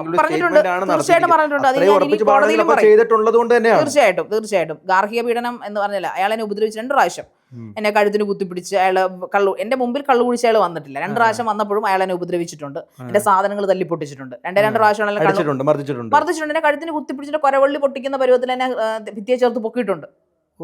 അയാൾ അങ്ങനെ ചെയ്തിട്ടുണ്ട്. അങ്ങനെ ചെയ്ത് അന്ന് ഞങ്ങൾ പിണക്കം കഴിഞ്ഞ് എന്നെ വീട്ടിലോട്ട് കൊണ്ടുവന്നിട്ട് ഒരു 3-4 മാസമേ ആയുള്ളൂ. അപ്പോൾ ഇയാൾ കള്ളു കുടിച്ച് വരുന്നു വീട്ടിൽ, ഏതോ ഒരു ഫംഗ്ഷൻ കഴിഞ്ഞിട്ട്. അപ്പോൾ ഇയാൾ അനിയൻ വന്നിനോട് പറയുന്നുണ്ട്, ചേട്ടനെ ഒന്നും സംസാരിക്കാൻ നിൽക്കരുത് എന്ന് പറഞ്ഞപ്പോൾ എനിക്ക് എന്തോ മണത്തവൻ അങ്ങനെ ഒന്ന് പറയണമെങ്കിൽ ഇയാൾ ഒരു പക്ഷേ സൈക്കോ, ഈ ഒരു ടൈപ്പ് ഓഫ് സൈക്കോ ആണെന്ന് എനിക്ക് തോന്നിയിട്ടുണ്ട്. കാരണം ദേഷ്യം വരുമ്പോൾ ഈ ഫോർ എക്സാമ്പിൾ ഞാൻ പറയുവാണെന്നുണ്ടെങ്കിൽ, നമ്മുടെ ഫ്രണ്ടിൽ ഒരു വണ്ടി കിടക്കുന്നു, നമ്മൾ വണ്ടി പാർക്ക് ചെയ്തിട്ട് പോവാണ്, നമ്മുടെ കുഞ്ഞിനെ ഹോസ്പിറ്റലിൽ കാണിക്കുന്നത്. ഇത് നടന്ന സംഭവം കേട്ടോ, എൻ്റെ വീട്ടിൽ എൻ്റെ ലൈഫിൽ നടന്ന സംഭവം ഞാൻ ഈ പറയാം. മെഡിക്കൽ കോളേജ് പ്രൊമൈസസിൽ ഒരു വണ്ടി ജനറൽ ഹോസ്പിറ്റൽ പ്രൊമൈസിൽ വണ്ടി കിടക്കുന്നു. ഇയാൾ വണ്ടി പാർക്ക് ചെയ്ത് ഞങ്ങൾ ഡോക്ടറെ പീഡിയാട്രീഷ്യനെ കാണിച്ചിട്ട് തിരിച്ചു വരുമ്പോൾ തൊട്ടടുത്തൊരു വാഗനർ കാർ കിടക്കുക, പുറകിൽ 2-3 ബൈക്കുകൾ ഇരിക്കുന്നു. സെക്യൂരിറ്റി ഉള്ള സ്ഥലമാണത്, പറഞ്ഞാൽ അവർ മാറ്റി തരും. ഇയാൾക്ക് കലി ഇളകി ഇയാളെ വണ്ടി ഇടിച്ചു പൊട്ടിച്ചു. സ്വന്തം കാർ കൊണ്ട് ഫ്രണ്ടിൽ കിടക്കുന്ന വാഗനർ കാർ ഇടിച്ചു പൊട്ടിച്ചു. അന്ന് ഞാൻ വേദനയോടെ തിരിച്ചറിഞ്ഞു മാടമ്പള്ളിയിലെ യഥാർത്ഥ മാനസിക രോഗി ഇയാളാണെന്ന്. കാരണം ഇതിനു മുമ്പ് എനിക്കൊരു സംശയം തോന്നിയിട്ടുണ്ട്. കാരണം വേറൊന്നുമല്ല, കല്യാണം കഴിഞ്ഞ സമയത്ത് ഫസ്റ്റ് വിഷു, അപ്പൊ അമ്മയ്ക്ക് വിഷുക്ക് അമ്മ ഒറ്റയ്ക്കേ ഉള്ളൂ വീട്ടിൽ. അപ്പൊ മരിച്ചിട്ടില്ല ആ സമയത്ത്. കല്യാണം കഴിഞ്ഞ ആദ്യ വിഷു ഏപ്രിൽ. അപ്പോൾ 2015 ഏപ്രിൽ എന്തോ, 2014 ഏപ്രിൽ. അപ്പോൾ 2014 അല്ല 2015 ഏപ്രിൽ, 2015 ഡിസംബർ അപ്പം മരിക്കുന്നു. അപ്പോൾ വിഷുക്ക് നീട്ടം വൈകുന്നേരം കൊടുക്കണം. അപ്പൊ ഇയാളെന്നോ എന്തോ റിയൂണിയന് പോയിട്ട് കുടിച്ചിട്ട് വന്നു. വണ്ടി ഡ്രൈവ് ചെയ്ത് വൈകിട്ട് പോകണം. അപ്പൊ എനിക്ക് താല്പര്യമില്ല, കുടിച്ചിട്ടൊരു നല്ല ദിവസമായിട്ട് കുടിച്ചിട്ട് അമ്മയ്ക്ക് കൊണ്ട് വിഷുക്ക് നീട്ടം കൊടുക്കാൻ. അപ്പൊ ഞാൻ മിണ്ടിയില്ല, ഞാൻ വരുന്നില്ലെന്ന് പറഞ്ഞു. ഞാൻ ഇത് പറഞ്ഞിരുന്നെങ്കിൽ, നിങ്ങൾ ഇങ്ങനെ വരുമായിരുന്നു അറിഞ്ഞിരുന്നെങ്കിൽ ഞാൻ സ്കൂട്ടറിൽ പോയി കൊടുക്കുമായിരുന്നല്ലോ എന്ന് ചോദിച്ചു. അപ്പോൾ പുള്ളിക്ക് അത് ഇഷ്ടപ്പെട്ടില്ല. അപ്പോൾ പുള്ളി പറഞ്ഞു, പുള്ളി എന്തോ കലിപ്പിച്ചെന്തോണ്ടാകത്തോ അമ്മയുടെ പോയെന്നൊക്കെ പറഞ്ഞു. ഞാൻ പറഞ്ഞു ഞാൻ വരത്തില്ലെന്ന് പറഞ്ഞു. ഞാൻ ഇനി വിഷുക്ക്, അപ്പോൾ എനിക്ക് ഞാൻ വാശിയില്ലാത്തവളല്ല, ഞാൻ നല്ല വാശിയുള്ളവള് തന്നെയാണ്. അത് ഞാൻ എവിടെയും പറയും, ന്യായത്തിന് ഞാൻ വാശി പിടിക്കും. അല്ലെങ്കിൽ എൻ്റെ മുമ്പേ ഒന്ന് കാര്യം പറയണം, എങ്കിൽ ഓക്കെ, എങ്കിലും വാശിയുള്ളവള് തന്നെയാണ് ഞാൻ. അപ്പോൾ എന്നോട് വന്നിട്ട് അമ്മായിമ്മ പറഞ്ഞു, മോളെ ഇങ്ങനെ വാശി പിടിക്കരുത്, അമ്മ ഒരു നല്ല ദിവസമല്ലേ, അമ്മ അവിടെ നിന്ന് വിഷമിക്കും. അതുകൊണ്ട് ഇവർ മറ്റേ പൊതിഞ്ഞ് സംസാരിക്കുന്ന ആൾക്കാരാണ്. ഇപ്പോൾ ഇവർ വന്നിരുന്നിട്ട് എൻ്റെ മുമ്പിൽ വന്നിട്ട്, അവളൊരു ഹിഡുമ്പി, എത്ര നല്ല കൊച്ചു. ഷിബിനാണെങ്കിൽ ചിന്തിക്കും എത്ര നല്ല അമ്മ, എത്ര നല്ല അച്ഛൻ, എത്ര നല്ല ഭർത്താവ്. അതുപോലെ അവർ നല്ല പോളിഷ്ഡ് ആയിട്ട് സംസാരിക്കും. എനിക്ക് അങ്ങനെ സംസാരിക്കാൻ അറിഞ്ഞുകൂടാ. അപ്പോൾ എന്തായാലും ഇയാൾ വന്നിട്ട് ഇങ്ങനെ ഒരു പ്രശ്നം ഉണ്ടാക്കി. ഇങ്ങനെ അപ്പോൾ അമ്മ വന്നിട്ട് പറയണം മോൾ. അപ്പോൾ ഞാൻ തണുത്തു. ഞാൻ പറഞ്ഞു എങ്കിൽ ശരി കൊണ്ട് കൊടുക്കുക, ഇനി ഞാൻ കാരണം ആദ്യത്തെ വിഷു കുളവാകണ്ട. അപ്പോൾ അമ്മ വിളിച്ചോണ്ടിരിക്കുക, നിങ്ങൾ എപ്പോഴാണ് വരുന്നത്, അവർ കാത്തിരിക്കുവാണല്ലോ. അപ്പോൾ വിഷുക്ക് എന്നിട്ടും കൊടുക്കാമെന്ന് പറഞ്ഞ് വേടാ മോനെ കൊണ്ട് കൊടുക്കടാന്ന് പറഞ്ഞ് ഇയാള് കാർ എടുക്കുന്നു. പിന്നെ ഞാനൊന്നും മിണ്ടുന്നില്ല. അപ്പോൾ ഒരു ഇട റൂട്ടിലാണ് താമസിക്കുന്നത്, ഹൗസിംഗ് കോളനിലാണ് താമസിക്കുന്നത്. അവിടുന്ന് 3-4 വളവുകൾ കഴിഞ്ഞാണ് മെയിൻ റോഡിലേക്ക് കയറുന്നത്. ഇയാൾ നല്ലതായിട്ട് ഡ്രൈവ് ചെയ്യും, ഇയാൾക്ക് ഭയങ്കര കാർ എന്തൂസിയാസ്റ്റ് ഇയാൾ. അപ്പോൾ ഇയാൾ എന്നെ എൻ്റെ വീട്ടിൽ നിന്ന് കാർ കൊടുത്തിട്ടുണ്ട്, ആ കാറിലാണ് പോകുന്നത്, മാരുതി സ്വിഫ്റ്റ്. അപ്പോൾ അങ്ങനെ ആ കാറിൽ ഇയാൾ വളഞ്ഞു പോകുമ്പോൾ ഇയാൾ എന്തോ എന്നോട് പറഞ്ഞപ്പോൾ ഞാൻ പറഞ്ഞു ഞാനൊന്നും മിണ്ടില്ല, മുഖം കുറിപ്പിച്ചിരിക്കുകയാണ്. സ്വാഭാവികം അങ്ങനെയാണല്ലോ, ഭാര്യ കല്യാണം കഴിഞ്ഞതേ ഉള്ളൂ, ഭർത്താവ് ഇങ്ങനെ കാണിക്കുന്നു, ഒന്ന് വിളിക്കും അയാൾ കള്ളു കുടിച്ച്. ഞാൻ പറഞ്ഞു ഇങ്ങനെ കള്ളു കുടിച്ചുകൊണ്ട് വന്നു കഴിഞ്ഞാൽ മോശമല്ലേ, എൻ്റെ അമ്മ എന്ത് വിചാരിക്കും, നല്ലൊരു വിഷയത്തിന് പോകുമല്ലെന്ന് ഞാൻ ചോദിച്ചാൽ അയാൾക്ക് ഇഷ്ടപ്പെട്ടില്ല. അയാൾ എന്ത് ചെയ്തു, പിന്നെ ഇത് സംസാരിച്ച് ചെല്ലുന്നത്, ഇയാൾ നല്ല സ്പീഡിൽ വണ്ടി ഓടിച്ചു. ആദ്യം എന്നെ ഇവിടുന്ന് ഇറക്കിയിട്ട് അമ്മ ഇതെല്ലാം പറഞ്ഞ് ഇയാളുടെ എൻ്റെ അമ്മായിയമ്മ ഇതെല്ലാം പറഞ്ഞ് സമാധാനിപ്പിച്ച് കൊണ്ടുമ്പോൾ ഇറങ്ങിക്കഴിയുമ്പോൾ ഇയാൾ നല്ല സ്പീഡിൽ സിക്സാഗിൽ വണ്ടി, എനിക്ക് സ്പീഡ് ഇഷ്ടമല്ല. അപ്പോൾ അത്ര സിക്സാഗിൽ ഈ ഇടറൂട്ടിലുള്ള വണ്ടി ഓടിക്കുമ്പോൾ നമ്മൾ സ്വയമായിട്ട് പേടിക്കുമല്ലോ. ഞാൻ പറഞ്ഞു പതുക്കെ ഓടിക്കും, നിങ്ങൾ എന്താ വണ്ടി നിർത്തില്ലെങ്കിൽ ഞാൻ ചാടുമെന്ന് പറഞ്ഞതിനകത്ത്. ഫസ്റ്റ് സംഭവം ഞങ്ങളുടെ ആദ്യത്തെ കല്ലുകടിയാണ്. അതിനുശേഷം ഇയാൾ എന്ത് ചെയ്യുന്നു, ഇയാൾ കലിങ്കുണ്ട് അവിടെ മെയിൻ റോഡിലേക്ക് കയറി തൊട്ട് മുമ്പ് വണ്ടി കൊണ്ട് നിർത്തിയിട്ട് ഇയാൾ അതേ സ്പീഡിൽ വണ്ടി റിവേഴ്സ് എടുത്ത് 3-5 കർവുകളും വളവുകളും ഉള്ള ആ മെയിൻ ഹൗസിംഗ് കോളനിയിലെ റോഡ് റിവേഴ്സ് എടുത്ത് വന്ന് വണ്ടി വീട്ടിൽ കയറ്റി. അപ്പൊ അയാളുടെ മൈൻഡ് സെറ്റ് ഒന്ന് ആലോചിക്കുക. റിവേഴ്സ് എടുത്ത് അതേ ദേഷ്യത്തിന് അയാൾ റിവേഴ്സ് എടുത്ത്, അയാൾ സംസാരിക്കില്ല പക്ഷെ ദേഷ്യം കാണിക്കുന്ന. അപ്പൊ എനിക്ക് മനസ്സിലാക്കി എന്തോ ഇയാൾക്ക് കുഴപ്പമുണ്ട്. എത്ര ദേഷ്യം എന്ന് പറഞ്ഞാലും വണ്ടിയല്ലേ, ആക്സിഡന്റ് ആകത്തില്ലേ, ഇങ്ങനെ കാണിക്കും ആരെങ്കിലും. അത് കഴിഞ്ഞ് 3-ാമത്തെ ഒരു ഇൻസിഡന്റ് ഇയാളുടെ എന്ന് പറഞ്ഞാൽ ഇയാളും അമ്മയും ഞാനും കുഞ്ഞും കൂടെ സിനിമയ്ക്ക് പോവാ. തൊട്ടടുത്തൊരു പാവപ്പെട്ട മനുഷ്യന്റെ സൈക്കിൾ, തുരുമ്പടിച്ച സൈക്കിൾ ഇരിക്കുന്നു. ഇടറൂട്ടാ, തൊട്ടടുത്തൊരു ഇച്ചിരി വണ്ടി, ഒരു സ്കോർപിയോ പാർക്ക് ചെയ്തിട്ടുണ്ട്. അയാൾ അത് ചേർത്താ പാർക്ക് ചെയ്തിരിക്കുന്നത്. ഇയാൾക്ക് ആ സൈക്കിൾ എടുത്ത് മാറ്റിയാൽ വണ്ടി കൊണ്ടുപോവാ. ഇയാളെ സൈക്കിൾ എടുത്ത് വലിച്ചു ദൂരേക്ക് എറിഞ്ഞു. അച്ഛനും അമ്മയൊക്കെ കാറിലിരിപ്പുണ്ട്. എന്നിട്ട് ഇയാളുടെ ആ പഴയ സെക്കൻഡ് ഹാൻഡ് ഫിഗോ അയാളുടെ വണ്ടി, ഫോർഡ് ഐക്കൺ കണ്ടത്. എന്നിട്ട് ഇയാൾ മറ്റേ ഡോറ് ഇച്ചിരി കട്ടിയുള്ളതാണല്ലോ ഈ പഴയ ഫോർഡിന്റെ മിറർ, ആ മിറർ കൊണ്ട് ആ വണ്ടിയിൽ ഉരച്ചുകൊണ്ട് പോയി. ആ സ്കോർപിയോ, നല്ല സ്കോർപിയോയുടെ ആ പെയിന്റ് മുഴുവൻ. സൈക്കോപാത്താണ് അയാള്.